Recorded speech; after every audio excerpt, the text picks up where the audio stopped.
The Horror of the Heights by Arthur Conan Doyle.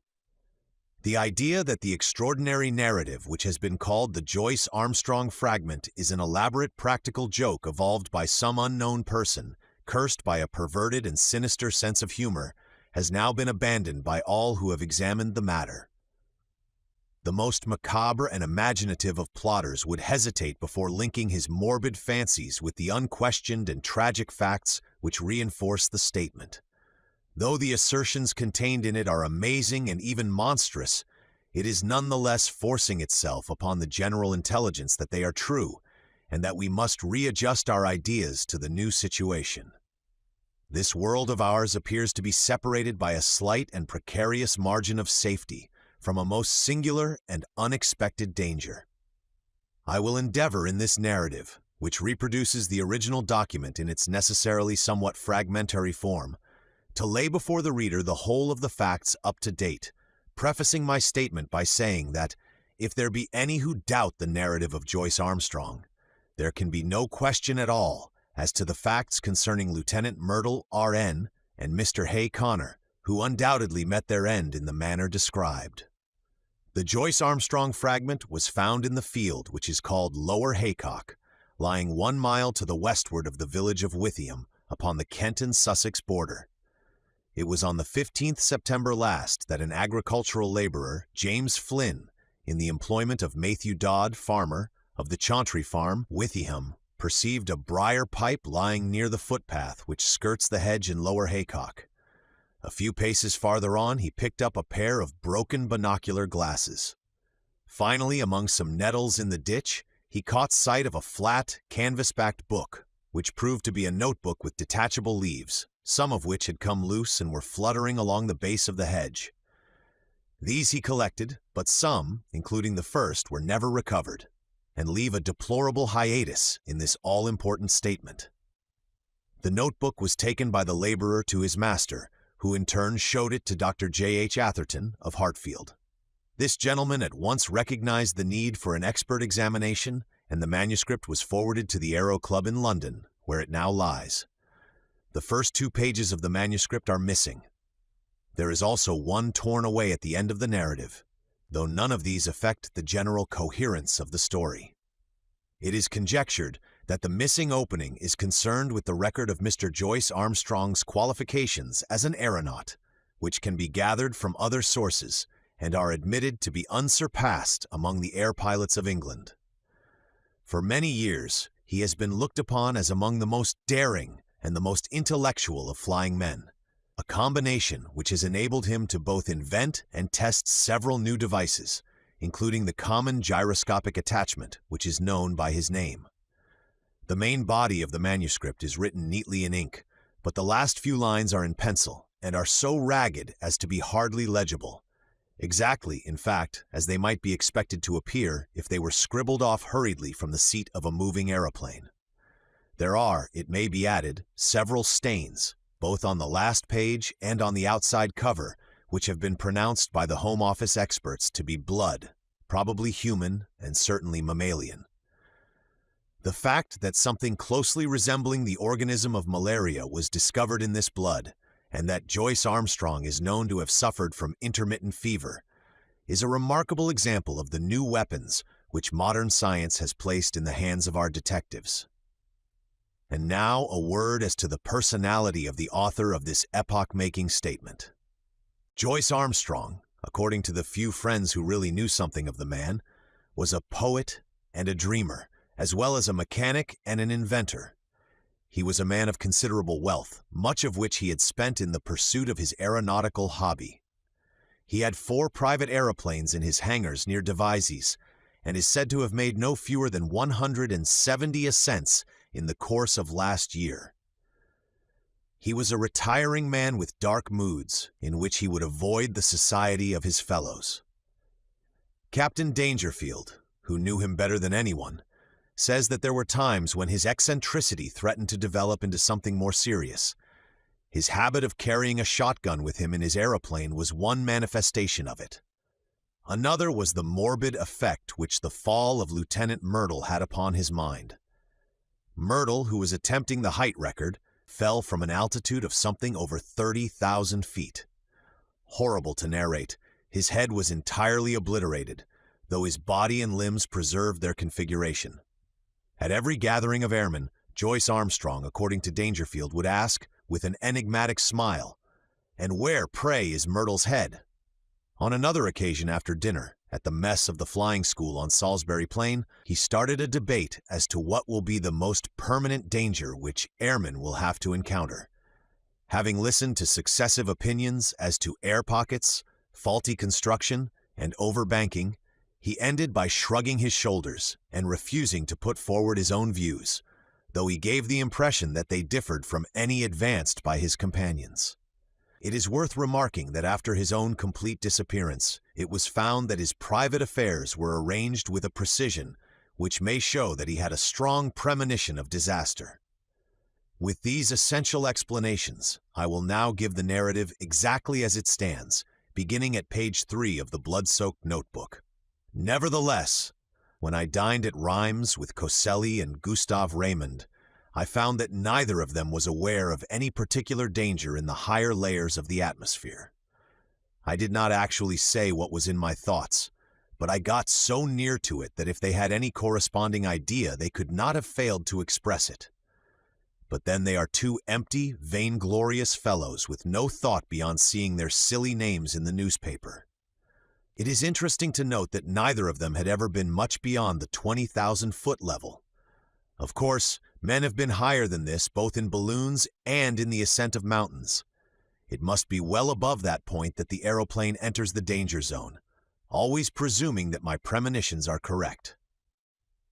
Aeroplaning has been with us now for more than 20 years, and one might well ask, why should this peril be only revealing itself in our day?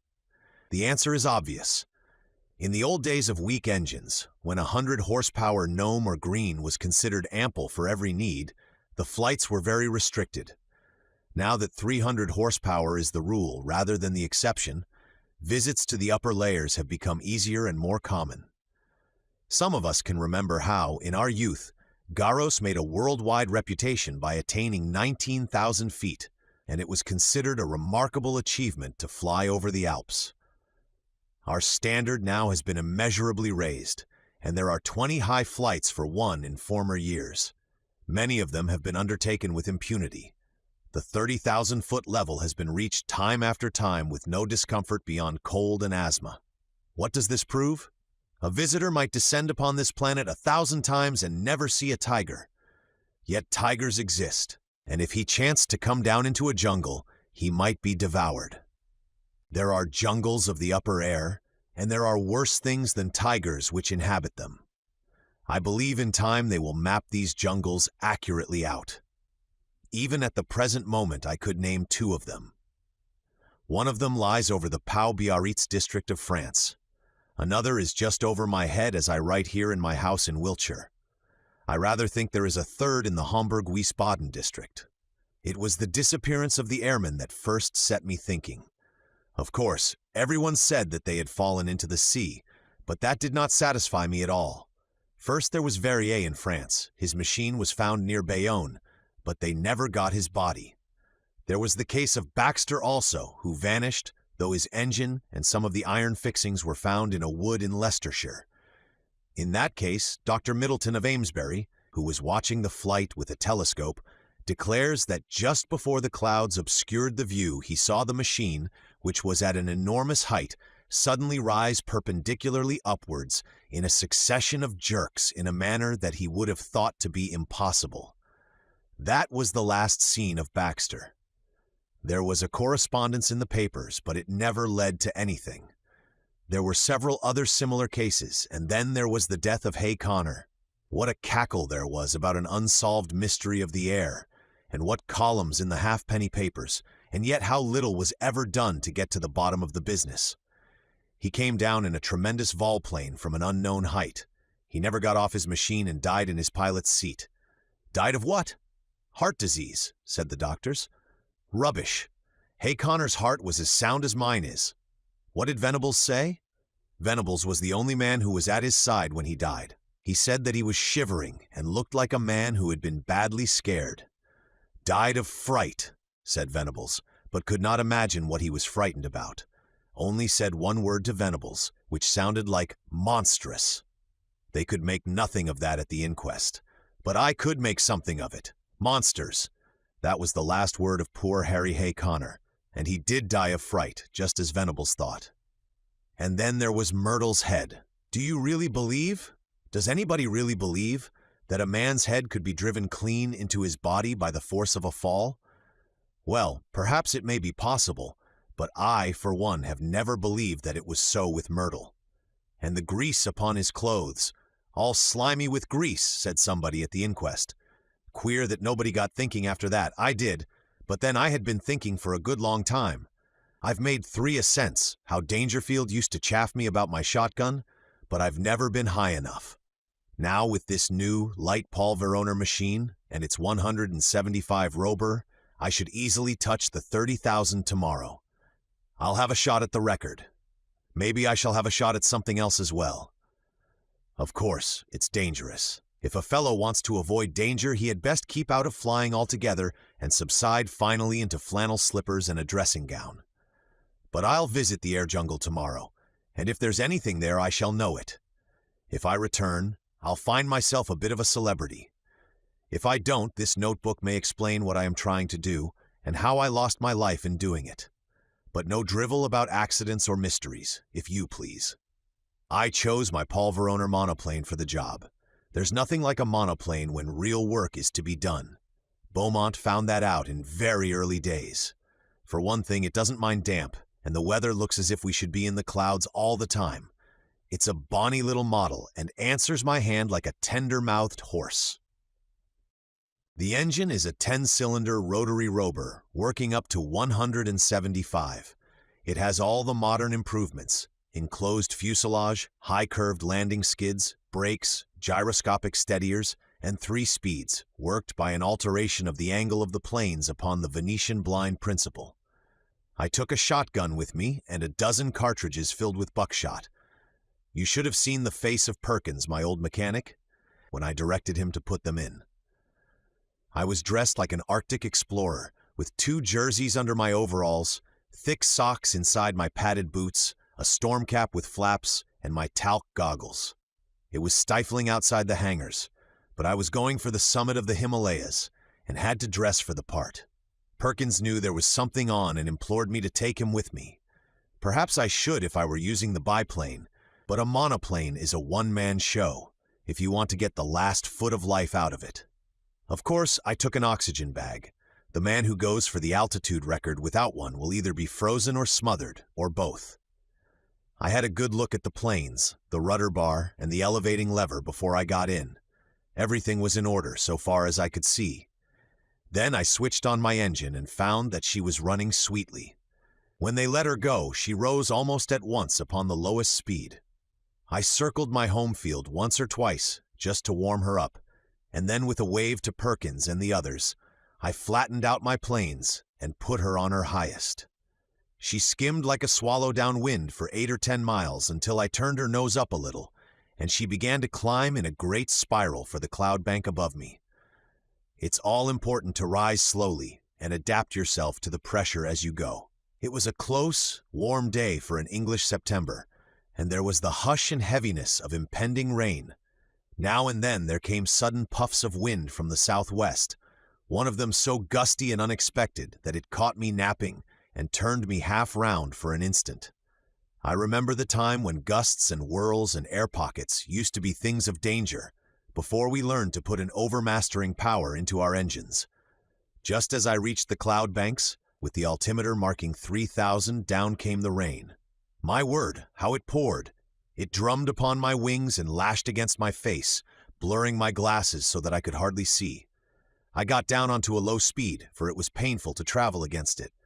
As I got higher, it became hail, and I had to turn tail to it. One of my cylinders was out of action, a dirty plug, I should imagine, but still I was rising steadily with plenty of power. After a bit, the trouble passed, whatever it was, and I heard the full, deep-throated purr, the 10 singing as one. That's where the beauty of our modern silencers comes in. We can at last control our engines by ear, how they squeal and squeak and sob when they are in trouble. All those cries for help were wasted in the old days, when every sound was swallowed up by the monstrous racket of the machine. If only the early aviators could come back to see the beauty and perfection of the mechanism which have been bought at the cost of their lives. About 9:30 I was nearing the clouds. Down below me, all blurred and shadowed with rain, lay the vast expanse of Salisbury Plain. Half a dozen flying machines were doing hackwork at the 1,000-foot level, looking like little black swallows against the green background. I dare say they were wondering what I was doing up in cloudland. Suddenly a gray curtain drew across beneath me, and the wet folds of vapors were swirling round my face. It was clammily cold and miserable. But I was above the hailstorm, and that was something gained. The cloud was as dark and thick as a London fog. In my anxiety to get clear, I cocked her nose up until the automatic alarm bell rang, and I actually began to slide backwards. My sopped and dripping wings had made me heavier than I thought, but presently I was in lighter cloud, and soon had cleared the first layer. There was a second, opal-colored and fleecy, at a great height above my head, a white, unbroken ceiling above, and a dark, unbroken floor below, with the monoplane laboring upwards upon a vast spiral between them. It is deadly lonely in these cloud spaces. Once a great flight of some small water birds went past me, flying very fast to the westwards. The quick whir of their wings and their musical cry were cheery to my ear. I fancy that they were teal, but I am a wretched zoologist. Now that we humans have become birds, we must really learn to know our brethren by sight. The wind down beneath me whirled and swayed the broad cloud plain. Once a great eddy formed in it, a whirlpool of vapor, and through it, as down a funnel, I caught sight of the distant world. A large white biplane was passing at a vast depth beneath me. I fancy it was the morning mail service betwixt Bristol and London. Then the drift swirled inwards again, and the great solitude was unbroken. Just after 10, I touched the lower edge of the upper cloud stratum. It consisted of fine diaphanous vapor drifting swiftly from the westwards. The wind had been steadily rising all this time, and it was now blowing a sharp breeze, 28 an hour by my gauge. Already it was very cold, though my altimeter only marked 9,000. The engines were working beautifully, and we went droning steadily upwards. The cloud bank was thicker than I had expected, but at last it thinned out into a golden mist before me. And then in an instant I had shot out from it, and there was an unclouded sky and a brilliant sun above my head, all blue and gold above, all shining silver below, one vast glimmering plain as far as my eyes could reach. It was 10:15 o'clock, and the barograph needle pointed to 12,800. Up I went and up, my ears concentrated upon the deep purring of my motor, my eyes busy always with the watch, the revolution indicator, the petrol lever, and the oil pump. No wonder aviators are said to be a fearless race. With so many things to think of, there is no time to trouble about oneself. About this time I noted how unreliable is the compass when above a certain height from Earth. At 15,000 feet, mine was pointing east and a point south.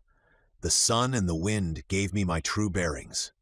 I had hoped to reach an eternal stillness in these high altitudes, but with every 1,000 feet of ascent the gale grew stronger.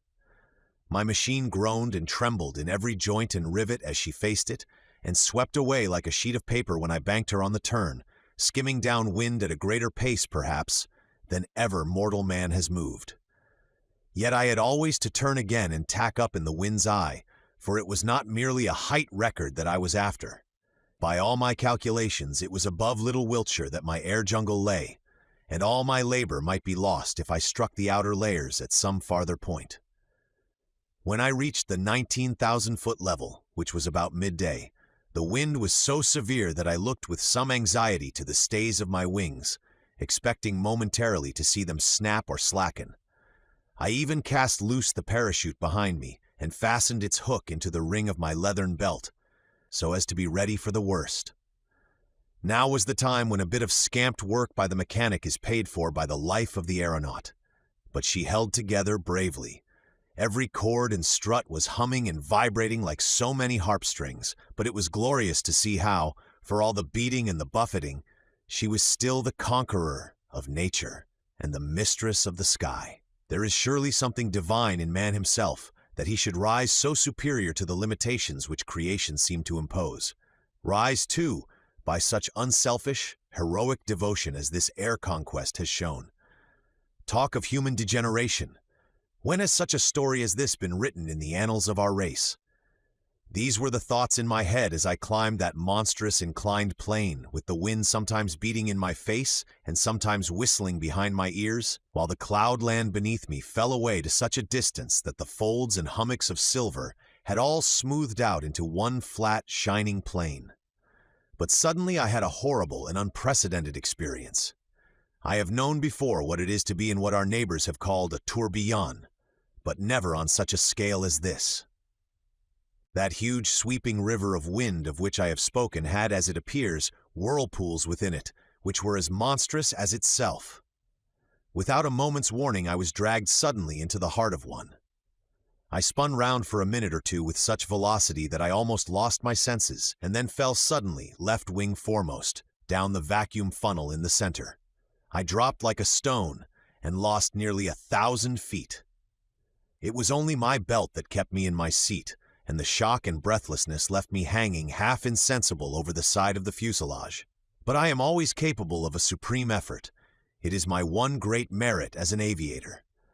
I was conscious that the descent was slower. The whirlpool was a cone rather than a funnel, and I had come to the apex.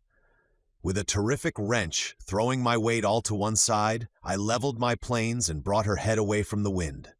In an instant, I had shot out of the eddies and was skimming down the sky. Then, shaken but victorious, I turned her nose up and began once more my steady grind on the upward spiral. I took a large sweep to avoid the danger spot of the whirlpool, and soon I was safely above it. Just after 1 o'clock, I was 21,000 feet above the sea level. To my great joy, I had topped the gale, and with every 100 feet of ascent, the air grew stiller. On the other hand, it was very cold, and I was conscious of that peculiar nausea which goes with rarefaction of the air. For the first time, I unscrewed the mouth of my oxygen bag and took an occasional whiff of the glorious gas. I could feel it running like a cordial through my veins, and I was exhilarated almost to the point of drunkenness. I shouted and sang as I soared upwards into the cold, still outer world. It is very clear to me that the insensibility which came upon Glacier, and in a lesser degree upon Coxwell, when in 1862 they ascended in a balloon to the height of 30,000 feet, was due to the extreme speed with which a perpendicular ascent is made.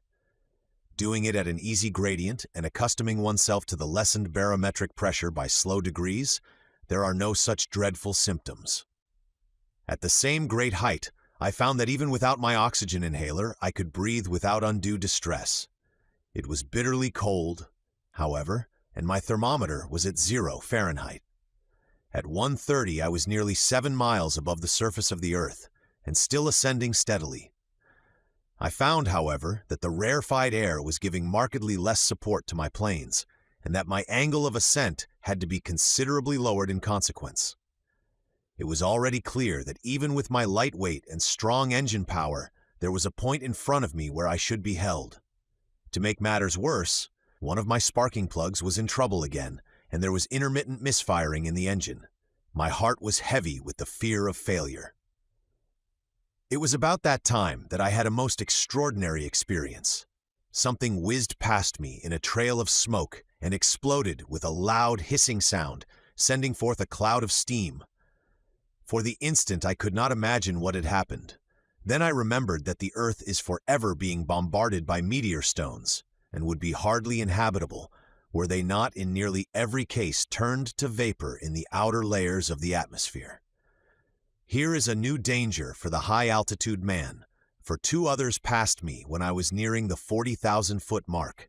I cannot doubt that at the edge of the Earth's envelope the risk would be a very real one. My barograph needle marked 41,300 when I became aware that I could go no farther. Physically, the strain was not as yet greater than I could bear, but my machine had reached its limit. The attenuated air gave no firm support to the wings, and the least tilt developed into side slip, while she seemed sluggish on her controls.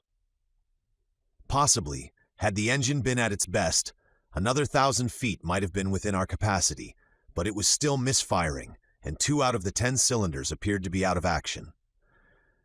If I had not already reached the zone for which I was searching, then I should never see it upon this journey. But was it not possible that I had attained it? Soaring in circles like a monstrous hawk upon the 40,000-foot level, I let the monoplane guide herself, and with my Mannheim glass I made a careful observation of my surroundings. The heavens were perfectly clear. There was no indication of those dangers which I had imagined.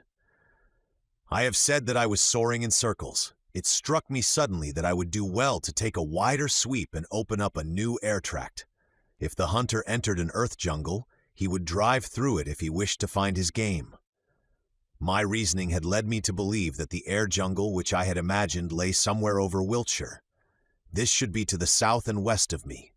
I took my bearings from the sun, for the compass was hopeless, and no trace of earth was to be seen. Nothing but the distant silver cloud plain. However, I got my direction as best I might and kept her head straight to the mark. I reckoned that my petrol supply would not last for more than another hour or so, but I could afford to use it to the last drop, since a single magnificent volplane could at any time take me to the earth. Suddenly I was aware of something new. The air in front of me had lost its crystal clearness.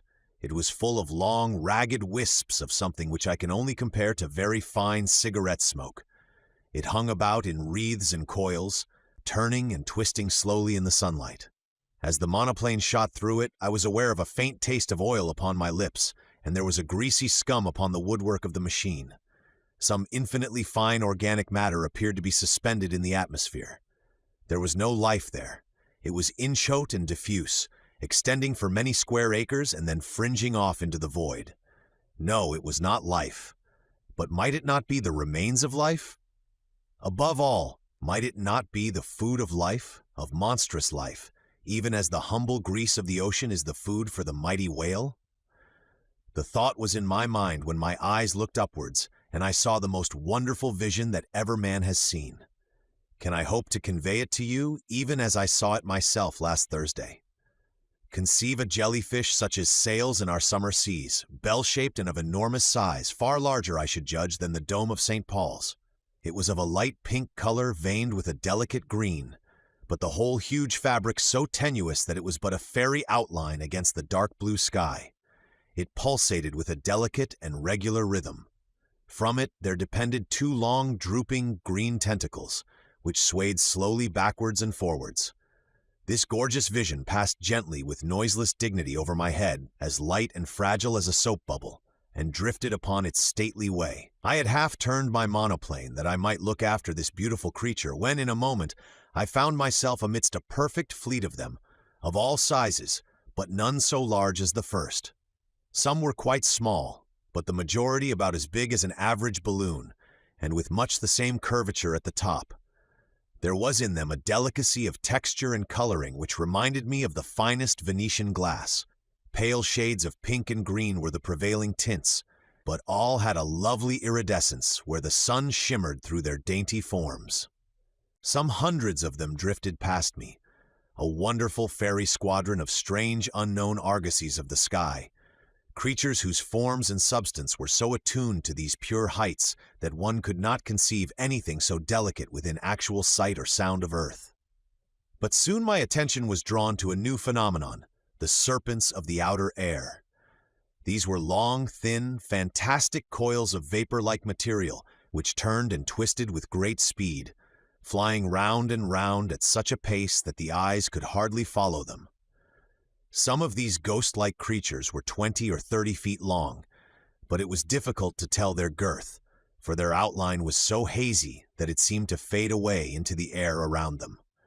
These air snakes were of a very light gray or smoke color, with some darker lines within, which gave the impression of a definite organism.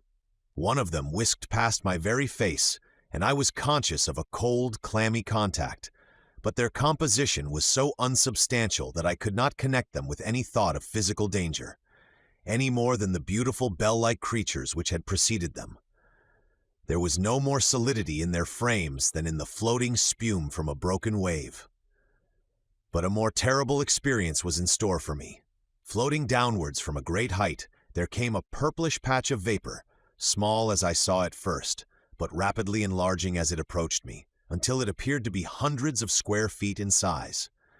Though fashioned of some transparent, jelly-like substance, it was nonetheless of much more definite outline and solid consistence than anything which I had seen before. There were more traces, too, of a physical organization, especially two vast, shadowy, circular plates upon either side, which may have been eyes, and a perfectly solid white projection between them, which was as curved and cruel as the beak of a vulture. The whole aspect of this monster was formidable and threatening, and it kept changing its color from a very light mauve to a dark, angry purple so thick that it cast a shadow as it drifted between my monoplane and the sun. On the upper curve of its huge body there were three great projections, which I can only describe as enormous bubbles, and I was convinced as I looked at them that they were charged with some extremely light gas, which served to buoy up the misshapen and semi-solid mass in the rarefied air. The creature moved swiftly along, keeping pace easily with the monoplane, and for 20 miles or more it formed my horrible escort, hovering over me like a bird of prey which is waiting to pounce.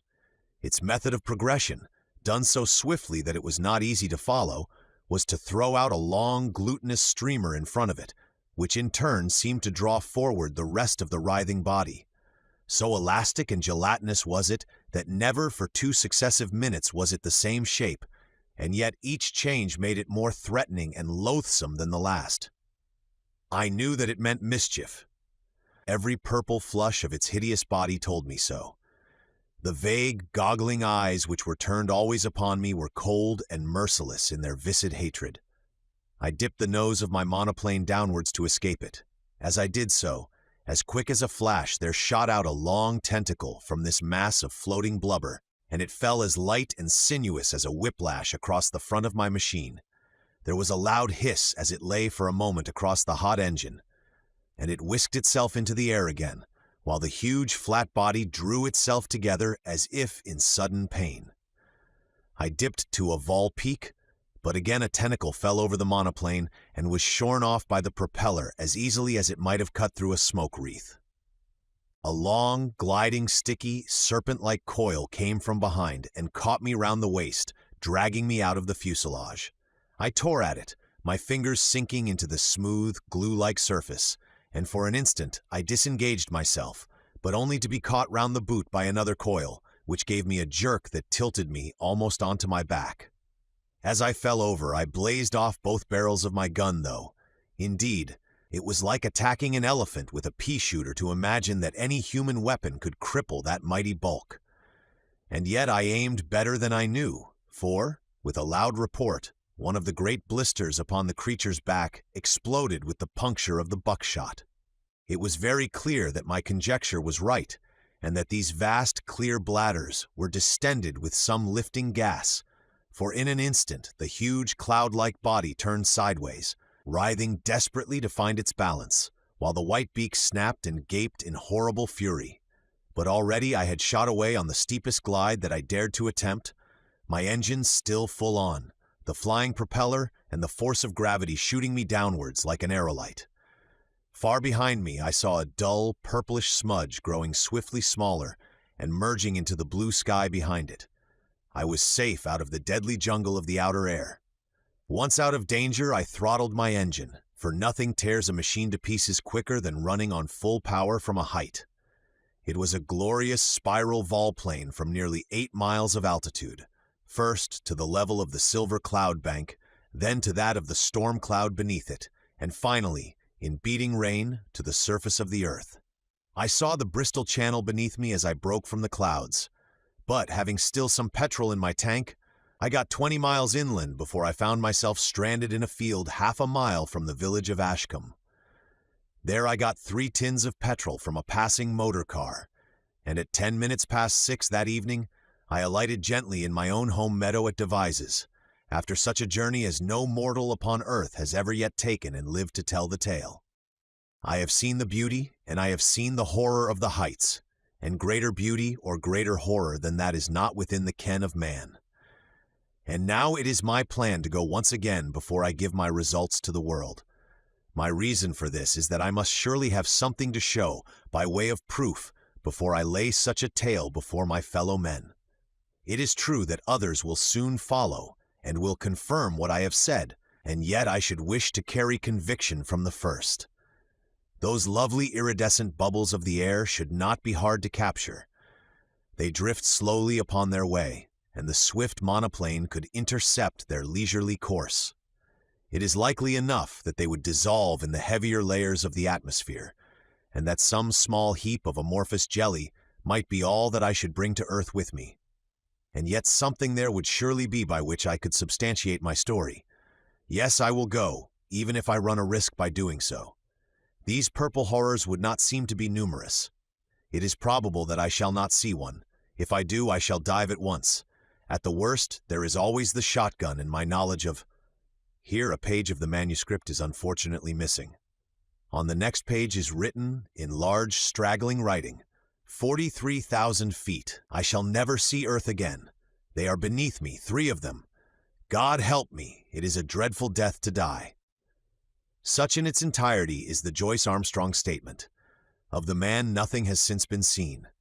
Pieces of his shattered monoplane have been picked up in the preserves of Mr. Bud Lushington, upon the borders of Kent and Sussex, within a few miles of the spot where the notebook was discovered. If the unfortunate aviator's theory is correct, that this air jungle, as he called it, existed only over the southwest of England, then it would seem that he had fled from it at the full speed of his monoplane, but had been overtaken and devoured by these horrible creatures at some spot in the outer atmosphere above the place where the grim relics were found. The picture of that monoplane skimming down the sky, with the nameless terrors flying as swiftly beneath it, and cutting it off always from the earth while they gradually closed in upon their victim, is one upon which a man who valued his sanity would prefer not to dwell. There are many, as I am aware, who still jeer at the facts which I have here set down, but even they must admit that Joyce Armstrong has disappeared, and I would commend to them his own words. This notebook may explain what I am trying to do, and how I lost my life in doing it, but no drivel about accidents or mysteries, if you please.